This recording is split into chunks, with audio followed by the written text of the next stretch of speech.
Hey guys, random thoughts number 5, but I have an update. Went to the doctor, everything's fine. Just need to ride out this cold. Just a little lung disease, nothing serious. So I just gotta thug it out. Which brings me to my first topic. When we grow up and the people of the future become doctors, are they gonna use modern lingo? Like, am I gonna walk into a hospital and hear, all you gotta do is thug it out, homie, you good? Am I gonna walk into a Chipotle? What the fuck you want, man? I ain't got all day for this. Am I gonna walk into a gym? Some guy's working out there in the bars. A real musclehead walks up to me. You are not Sigma. You are not on your grind set. If that's true, I think the future is gonna be really funny. Speaking of which, another thing. In the future, will our kids not understand the stuff that we like? Like, I love Far Cry, but if I was to show it to my kids, what would their reaction be? Would they be, oh, this is kind of dated? Oh, well, this is alright, but I got a better version. Oh, well, in my version, I can do this, I can do that, you know? Because children don't understand that it's not about the quantity, it's about the quality of things sometimes. So, you just always wonder. Like, when I was a kid, if I was to play in the Far Cry games, I'd probably just scurry around the sides of the map and then slowly kill everyone with a bow. But nowadays, I'm literally like in the heart of the camp, holding an LMG, looking straight at the alarm, just waiting for it any second now. And I just burst in like no rushing, you know what I'm saying? Speaking of Far Cry, I love Far Cry 4, but I also gotta explain a second reason why Far Cry is so good. It's a simple mechanic. In the game, if you get too close to an enemy, they knock you down. You fall on the floor. But you have a couple seconds to get up, look at the enemy, and either you kill them or they kill you. I call this the American standoff. Because both of you are messed up, but only one of you are lucky enough to be faster. This isn't like a Mexican standoff where two people look right in front of you and take their time. No, American standoff is 5 seconds at most, maybe 10 if you're hiding behind cover and healing and reloading, and then you're gonna kill them. But it's that rush. It's that sudden rush of you're knocked down, you're angry, you have adrenaline because you're just trying to take over this camp, and mixed with the fact that he just pushed you down. It's kind of like an insult. It's kind of like a spit in your face. Like, you're not as good. You can't kill me. I won't push you over. That makes me angry. So you know what I do? As soon as I get back up, I either try to knife them because, if they want to get personal touching, well, I got something 12 inches long that they could be touching, no homo, and just shoot them. If my gun's not reloaded or if it's I got a chamber in the round. But it's just that rush of you just pushed me, I'm going to kill you. And it flips that into, well, now his friends are over here, so I'm going to go kill them. Well, there's another outpost out there. I still have a little bit of adrenaline. I still got a little bit of anger. I'm going to go over there. Oh, this outpost is done. There's another one over there. Well, these guys made me angry. They pushed me over. Those guys are going to push me over too. I better go over there and mess them up even worse. And it's a constant loop. It's something I say is very similar to the Just Cause 3, the loop, where literally you don't want to play, you're angry, you're mad, but then all of a sudden one thing happens that just makes you so angry you just want to show the game that it needs to shut up and understand that you're him, you're the guy, you're sauce, you're goated, you're a corked up white boy goated with the sauce, dancing down sexual style. Busting it down, my bad. And if the game doesn't understand that, you're a bitch. No offense. This is how the world works. So, you're not a little girl though, so you get up, you aim that shotgun in that pirate's face, or Royal Army's face, or cultist's face, or whatever the 6 game enemies were face, or you blast away. That sudden rush, that little spark lights a fire. A big ass forest fire, and that turns my progress from 2% into 18%. And this was at 18, into 50. All of a sudden, this 50 turns to 75. 75 flips over to 100. And all of a sudden, you beat the entire game, but it's still there. So you hop onto another game. Then another. I call this get you some. You want it? Come get it. Simple as that, ladies and gentlemen. You want it? You want it? Well, then come get it. I'll give you right now. I'll tell you that much. I know this one seems a little random, but also, when you're at a doctor's office and they ask your parent to go out of the room, do you think they're listening through the door? Because I would, 100%. I want to know what my kids are saying. For all I know, they're going to blow up an entire school. So, of course, you don't want to. You know that the kid's probably a good kid. And you know that, he ain't doing nothing. But you don't know that 100%. So, do you just, cup your ear over the door, or what? Or you just, chill? Just what are you supposed to do? Ask? Also, how is the evolution of that's going to happen? Because we know the questions they're going to ask. Then they move to another kids, and then another. How long until the parents need to leave the room? How long until the parent just says, screw it, I don't care what he does, as long as he's not killing anyone, it's fine. How long until a parent can just sit in the room and go, you shouldn't be doing that, but I know, hey, I love you. Find that one person in your life where you're fine with them being inside the doctor's room when the doctor has to be alone. That's how you really know you love someone.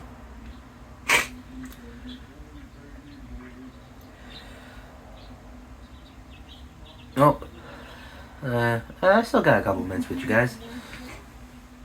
Trump's been doing a lot of things. Elon Musk, I wasn't expecting, I'm not gonna lie, bit of a surprise too. I thought he'd hop on as a little mascot, a noticeable name, but he got really far, and that's kind of, I don't really like that. It's not anything political. I just don't like the idea of. It's an old animation, I know. Elon Tusk, the Rick and Morty joke. If Rick and Morty makes a joke about you, and especially if it's not a flattering one, I don't think you should be running a country, just in general. I still remember that joke. If I remember correctly, Elon Tusk and Joe Rogan went to a different planet. They went to Mars, and they landed, and they were just vibing. And all of a sudden, David Goggins came out of nowhere and was running around. I could be wrong. Not gonna lie, it has been a couple years. But if someone can take your name Elon Musk and then turn it to Elon Tusk, and that character is more memorable than the actual person living, well, I'm sorry, but you can't blame me. Come on. How many people remember Iron Mike? Iron Mike wasn't at the Jake Paul fight, let me tell you that much. Do you guys think it was rigged? I did. Ain't no way in hell that wasn't rigged. Either Iron Mike got some good money to become Mike Tyson, or Jake Paul just got really lucky, or he just waited a really long time. Excuse me. I don't count it as a victory. The same way that when Muhammad Ali was fighting against George Foreman back in the day, I don't think that was his last fight, but I believe that was one of his last. If you read his book, The Greatest, My Own Story by Muhammad Ali, I believe he ends it off with either the George Foreman fight or another guy. I forgot his name. If I remember, it was a really good book. I recommend it. Very old book, but basically what happened was Muhammad Ali, he was near his last years, and then I think either George Foreman or another guy came out. I'm pretty sure it was George Foreman, because There's like a second guy. He's in the back of my head, but I'm not remembering right now. Not Quincy, not the white boy. No. God, I'm sorry if can't remember his name right now, but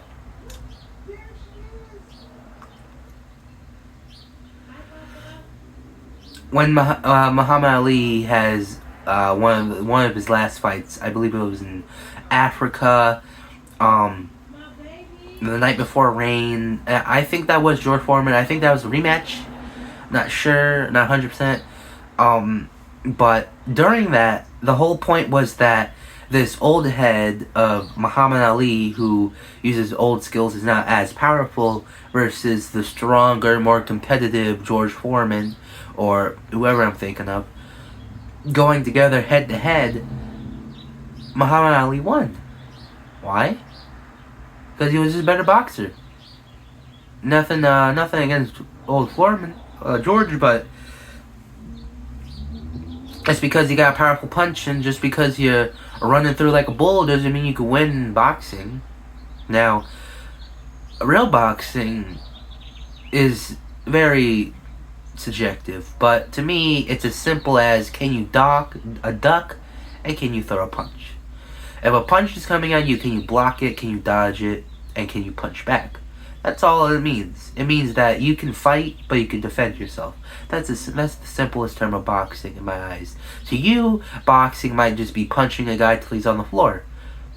And if you put it together, though, my version of boxing is just a little more entertaining, because instead of just watching a man get beat up real quick, you can always just throw a 12-foot tall titan of a monster versus little Jimmy. He can crush little Jimmy easily. That doesn't mean he's the greatest. It just means little Jimmy is a small child and you probably should throw him in the ring. So, apply the math. You know what I'm saying? My version is just that they can do the two things, defend and attack. If you can't defend or you can't attack, you shouldn't be in the ring. You shouldn't be in the ring if you can't defend or attack. If you can't look at a punch coming at you and know, oh, I should dodge that, I should block that, that's coming my way. If you can't dodge it, if you can't block it or anything, and all you can do is attack, you're not a good boxer. You're a good attacker. You're very good if someone needs SWAT patrol. If like we're fighting ninjas, we need you, but we don't need a man who can just punch and then get hit once and fall down like a feather. Muhammad Ali was great because he outboxed people. He took his time to focus on his opponent, his backstory, his history, what makes him, what his moves are. He will look at that man, and then he will break him down. He will slowly break him down, and then finally, he will beat that man. That's what I loved about Muhammad Ali. He didn't win because he was just a good boxer. He won because he knew what he was doing. He played not only his brains, but his brawns as well, and did it so skillfully and so masterfully that he was able to beat one of the strongest punches in boxing history. As simple as that. Well, Mike Tyson, Jake Paul, it was kind of more like Mike Tyson wasn't boxing for a while, and then some guy came over and was like, hey, I'll give you money. That's it. There was no... Well, I mean, for George, yeah, that probably was a huge expensive for money. If I remember correctly from the book, George was kind of, he was more focused on the money rather than the fight when King was setting it up. But, sorry, old nose, but, yeah, no, Mike Tyson versus Jake Paul is not the Muhammad Ali versus George Foreman fight. Well, this has been Random Thoughts 5. Thank you all.